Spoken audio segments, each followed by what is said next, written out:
নমস্কাৰ বন্ধুসকল, আজি আমি দশম শ্ৰেণীৰ 5টা সৰু প্ৰশ্ন আলোচনা কৰিম। সো প্ৰথম প্ৰশ্নটো হৈছে ইউক্লিডৰ বিভাজন কলন বিধিটো লিখিব দিছে। সো আমি চাওঁ প্ৰথমতে যে দুটা যোগাত্মক অখণ্ড সংখ্যা a আৰু b দিয়া থাকিলে এনে দুটা অদ্বিতীয় সংখ্যা q আৰু r থাকিব যাতে a = bq + r য'ত r ৰ মানটো 0তকৈ ডাঙৰ বা 0ৰ সমান আৰু b তকৈ সৰু আৰু q যিটো ভাগফল সেইটো 0তকৈ ডাঙৰ বা 0ৰ সমান হয়। এটা এইখিনি হল ইউক্লিডৰ বিভাজনৰ যেটো প্ৰমেয়িকা, সেই প্ৰমেয়িকাটো ব্যৱহাৰ কৰি আমি কি কৰিব লাগিব, যেতিয়ালৈকে ভাগশেষ আমি 0 নাপাওঁ তেতিয়ালৈকে এই প্ৰণালীটো অব্যাহত ৰাখিব লাগিব আৰু অৱশেষত ভাগশেষ 0 পোৱা ভাজকটোৱে হ'ব সেই সংখ্যা দুটাৰ গসাউ। সো 2 নম্বৰ প্ৰশ্ন দিয়া আছে y = px আৰু লেখটোৱে x অক্ষৰ তিনিটা বিন্দুত ছেদ কৰিছে। সো শূন্যৰ সংখ্যা কিমান?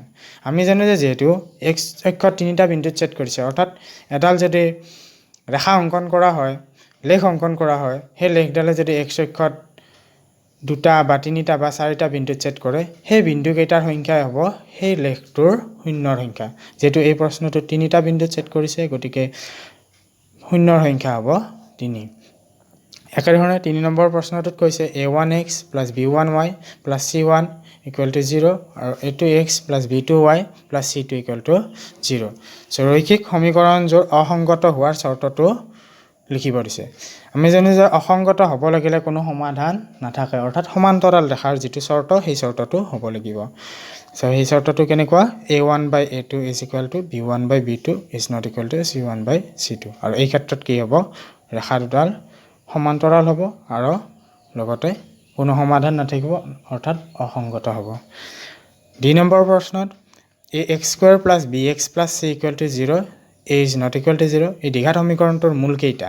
আমি জানো দ্বিঘাত যেহেতু মাত্ৰা 2 গতিকে মাত্ৰা 2 হ'লে মূল হয় 2টা, মাত্ৰা 3 হ'লে মূল হয় 3টা, মাত্ৰা 1 হ'লে মূল হয় 1টা, অৰ্থাৎ x ৰ মান বা y ৰ মান যিটো দিয়া থাকে সেই মূল হ'ব এই ক্ষেত্ৰত 2টা যেহেতু ইয়াৰ মাত্ৰা আছে 2 অৰ্থাৎ দ্বিঘাত সমীকৰণ। Next e number x³ - x² + 3x + 2 বহুপদৰ মাত্ৰা কিমান? সো মাত্ৰা মানে আমি জানো সৰ্বোচ্চ ঘাত, ইয়াত ঘাত সৰ্বোচ্চ আছে 3 সেইকাৰণে মাত্ৰা হ'ব 3। ধন্যবাদ।